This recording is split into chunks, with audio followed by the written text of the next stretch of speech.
e paz, meus irmãos. Estamos dando continuidade à série História da Salvação. E o segundo ponto da História da Salvação é a doutrina da queda. Aprendemos no vídeo passado que Deus ele criou todas as coisas boas, Deus criou todas as coisas com harmonia, e Deus criou todas as coisas de forma perfeita. E essas coisas perfeitas que foram criadas por Deus, elas não tinham maldade necessariamente nelas, de forma inicial. E eram coisas puras. A criação de Deus, os céus, a terra, os luminares, a separação das águas e, por fim, a sua criação, o seu ápice da criação, o ser humano. Deus criou o ser humano à sua imagem e semelhança.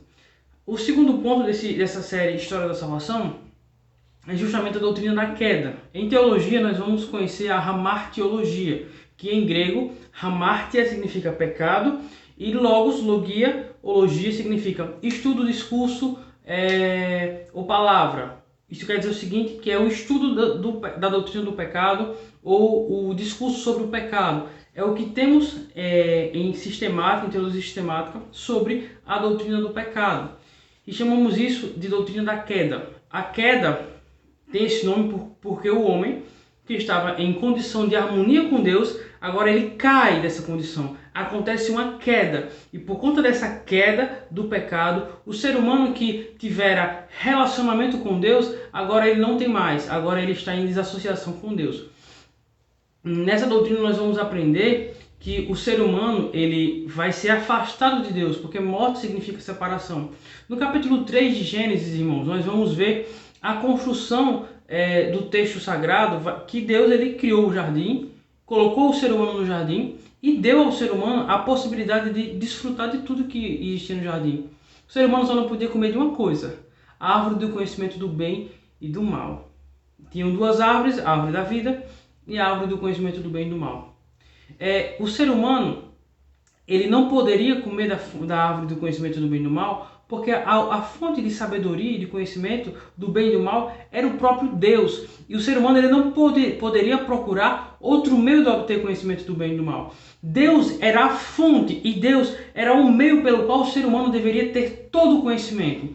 Ou seja, a alternativa de escolher comer do fruto da árvore do conhecimento do bem e do mal é uma escolha de rebelião contra Deus. E essa escolha nós chamamos de pecado. A serpente, como está lá em Gênesis, né, o dragão, a antiga serpente, ele é Satanás, que engana o homem. O diabo, travestido de serpente, diz ao homem que se ele comer do fruto, ele não morreria. Certamente não morrerás, porque Deus houvera dito a Adão e Eva que eles poderiam comer de todo o fruto do que havia no jardim. De tudo eles poderiam comer, exceto da árvore do conhecimento do bem e do mal. Porque se eles comessem dessa árvore, eles iriam morrer. E o diabo disse que eles não iriam morrer. E além, o diabo disse para Adão e Eva, os nossos pais, que eles seriam iguais a Deus se eles comessem do fruto da árvore do conhecimento do bem e do mal. E adivinha o que é que os seres humanos fazem, os nossos pais? Eva come do fruto, ela toma e come do fruto. E após isso ela dá para o seu marido Adão, que faz da mesma forma.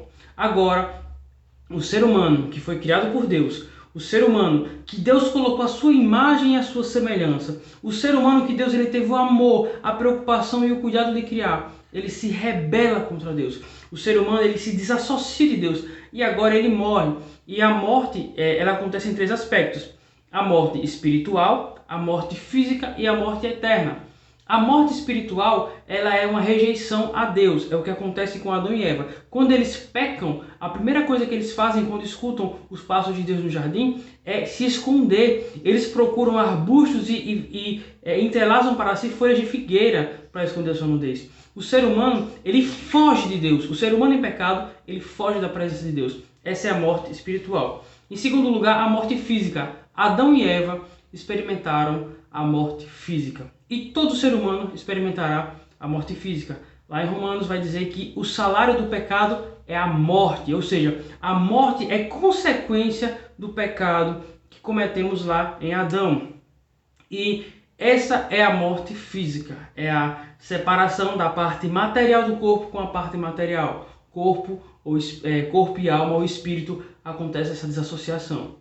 E, em último lugar, morte eterna, como o nosso pastor Davi costuma dizer, o inferno, o infa, né, é o lixo de Deus, é o local para onde Deus mandará os rebeldes para todo sempre. O inferno é um local de tormento eterno, é um local de sofrimento eterno, onde o ser humano que se rebelou contra Deus será lançado. Então, essa é a doutrina da queda. O ser humano que foi criado à imagem de Deus, o ser humano que foi criado à semelhança de Deus, o ser humano cujo o amor foi derramado nele quando Deus o criou, porque Deus ele transformou ele em alma vivente, Deus fez ele, o ser humano, conforme a sua imagem e a sua semelhança. E esse ser humano, dotado de liberdade nesse início criacional, escolhe o pecado. O ser humano escolhe rebeldia contra Deus. E a notícia ruim, meus irmãos, é que nós estávamos em Adão.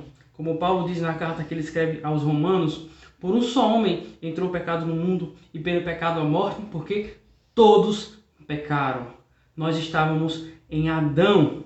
E para finalizar, em teologia nós temos dois posicionamentos em relação a como Adão nos representava. A primeira posição chama-se federalismo, ou seja, essa doutrina ensina que Adão ele era nosso representante federal, assim como o deputado nos representa lá em Brasília. Adão ele era o representante da humanidade.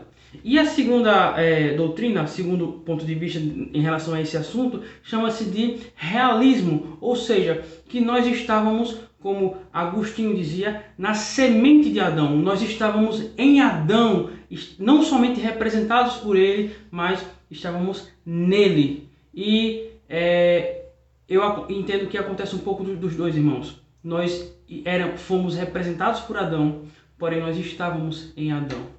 E nós pecamos juntamente com Adão. Por mais que o pecado, meus irmãos, ele mude de forma, a essência é a mesma. Por mais que o pecado lá no Éden teve o formato de um fruto, atualmente ele tem outros formatos, mas a essência do pecado é a mesma. A essência do pecado é rebelião contra Deus. Essa é a parte ruim, mas se você quiser saber a parte boa, nos acompanhe nos próximos vídeos que iremos falar da doutrina da redenção. Como é que Deus resolve esse problema que o ser humano criou? Como Deus provê salvação para esses pecadores? Se você quiser saber, é só assistir o próximo vídeo. Então, que Deus te abençoe, que você possa ser edificado por essa mensagem e que você possa ter esperança, apesar de todos esses pecados que nos acompanham. Que Deus te abençoe, fica com Deus. Amém. Valeu!